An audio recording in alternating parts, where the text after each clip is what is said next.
எல்லாருக்கும் வணக்கம். ஒரு சாதாரண விஷயத்துக்கு பின்னாடி எவ்ளோ பெரிய கதை இருக்குன்னு பார்க்கிறது எப்பவுமே ஒரு சுவாரஸ்யமான விஷயம் இல்லையா? இன்னைக்கு நாம அப்படிதான் ஒரு விஷயத்த அலச போறோம். ஒரு ஹோட்டல் மெனு அதுல என்ன பெருசா கதை இருக்க போகுது? வெறும் டிஷ் லிஸ்ட் தானே. ஆனா உண்மையிலேயே ஒரு மெனுவால ஒரு முழு கதையும் சொல்ல முடியுமா? வாங்க இத பத்தி கொஞ்சம் டீப்பா பாப்போம். இன்னைக்கு நம்ம கையில இருக்கிறது இதுதான். ஸ்ரீலங்கால இருக்கிற விக்டோரியா ஃபுட் கஃபேவோட மெனு. இது ஏதோ பேப்பர் துண்டுன்னு மட்டும் நினைக்காதீங்க. இது நம்மளோட ஒரு டேஸ்டியான கல்ச்சுரல் டூருக்கான மேப். சரி, நம்ம பயணத்தோட முதல் ஸ்டாப் ஸ்ரீலங்கன் ஃப்ளேவர்ஸோட இதயத்துக்கே போலாம் வாங்க. அதாவது அரிசி மற்றும் ரொட்டி வச்சு செய்யற ரொம்பவே ஃபேமஸான டிஷ்ஷஸ். முதல்ல பாருங்க, பிரியாணி. இதோட வாசனைக்கே ஒரு தனி ஃபேன் பேஸ் இருக்கு. அந்த நீளமான அரிசி, விதவிதமான மசாலான்னு இது சவுத் ஏஷியா முழுசும் ஒரு செலிப்ரேஷன் டிஷ். மெனுவோட ஸ்டார்டிங்கே தூக்கலா இருக்குல்ல. அடுத்து கொத்து. இது வெறும் சாப்பாடு இல்ல, இது ஒரு மியூசிக். ஸ்ரீலங்கன் தெருக்கள்ல அந்த டக் டக் டக் சத்தத்தை கேட்காம கிராஸ் பண்ணவே முடியாது. அங்க அவ்வளோ ஃபேமஸான ஒரு ஸ்ட்ரீட் ஃபுட் இது. அப்போ இந்த குத்துனா என்ன? சிம்பிளா சொல்லணும்னா இது ஒரு வகை ஸ்டிர் ஃப்ரை தான். ஆனா அரிசிக்கு பதிலா சின்ன சின்னதா வெட்டின பரோட்டால பயன்படுத்துவாங்க. சூடான கல்லுல 2 கரண்டியை வச்சு அந்த பரோட்டாவையும் மத்த பொருட்களையும் கொத்தி கொத்தி கலக்கும்போது தான் அடடா, அந்த சத்தமும் சரி அந்த டேஸ்டும் சரி, அது வேற லெவல். அப்புறம் ஃப்ரைட் ரைஸ்.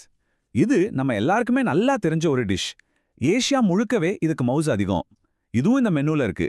இது மூலமா சைனீஸ் உணவுகளோட தாக்கம் உலகம் முழுக்க எப்படி இருக்கு, அது எப்படி மத்த கலாச்சாரங்களோட ஈஸியா செட் ஆகிடுதுன்னு நல்லாவே தெரியுது. சரி, ஸ்ரீலங்கன் ஸ்டேபிள்ஸ் பார்த்தாச்சு. இப்போ நம்ம டூரோட அடுத்த பகுதிக்கு போலாம். இந்த ஒரு சின்ன கஃபே எப்படி ஒரு குளோபல் சந்திப்பு மையமா இருக்குன்னு பார்க்கலாம் வாங்க. இங்க பாருங்க, நாசிகோரேங். இதுல என்ன ஒரு சுவாரஸ்யம்னா, இது இந்தோனேஷியாவோட நேஷனல் டிஷ். அது எப்படி ஸ்ரீலங்கன் மெனுவுக்கு வந்தது? இதுதான் டேஸ்ட்ல நடக்கிற குளோபலைசேஷன். ஒரு நாட்டு அடையாளம் இன்னொரு நாட்டுக்கு வந்து அங்க இருக்கிற மக்களோட சுவைக்கு ஏத்த மாதிரி மாறி ஒரு புது அவதாரம் எடுக்குது.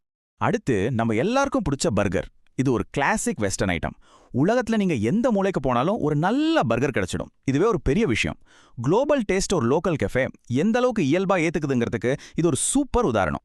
இங்க பாருங்க, நூடுல்ஸ் அப்புறம் மிக்ஸ்ட் சாப்சி ரைஸ். இது ரெண்டும் ஈஸ்ட் ஏஷியன் தாக்கத்தை தெளிவா காட்டுது. ஒரே மெனுல இத்தனை விதமான சுவைகளா ஆச்சரியமா இருக்குல்ல. சோ நம்ம புரிஞ்சுக்க வேண்டிய விஷயம் இதுதான். இந்த ஒரு சின்ன கெஃபேக்குள்ள இன்டர்நேஷனல் டிஷ்ஷஸும் இருக்கு, லோக்கல் டிஷ்ஷஸும் இருக்கு. இது ஒரு குட்டி உலகளாவிய கிராமம் மாதிரி. எல்லா சுவைகளும் ஒன்னா கலக்கிற ஒரு இடம். ஓகே, நல்ல காரசாரமா சாப்பிட்டாச்சு. இப்போ நம்ம பயணத்தோட கடைசி கட்டம், அதாவது ஸ்வீட் அண்ட் கூலான விஷயங்கள். புத்துணர்ச்சிங்கிறது எல்லாருக்கும் பொதுமான ஒரு மொழிதானே.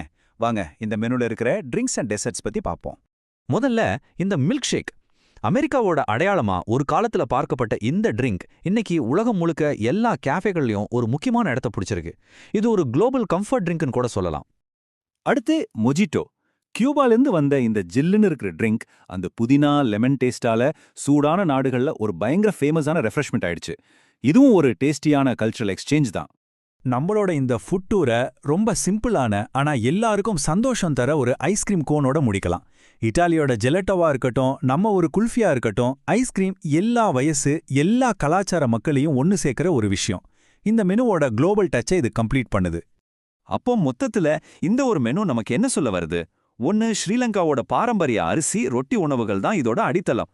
2, கிழக்கு மேற்குன்னு உலகம் முழுக்க இருக்கிற சுவைகளை இது 2 கையாலையும் ஏத்துக்குது. 3, ஸ்ட்ரீட் ஃபுட் கல்ச்சரையும் ஒரு கஃபேயோட சொகுசையும் ஒன்னா இணைக்குது.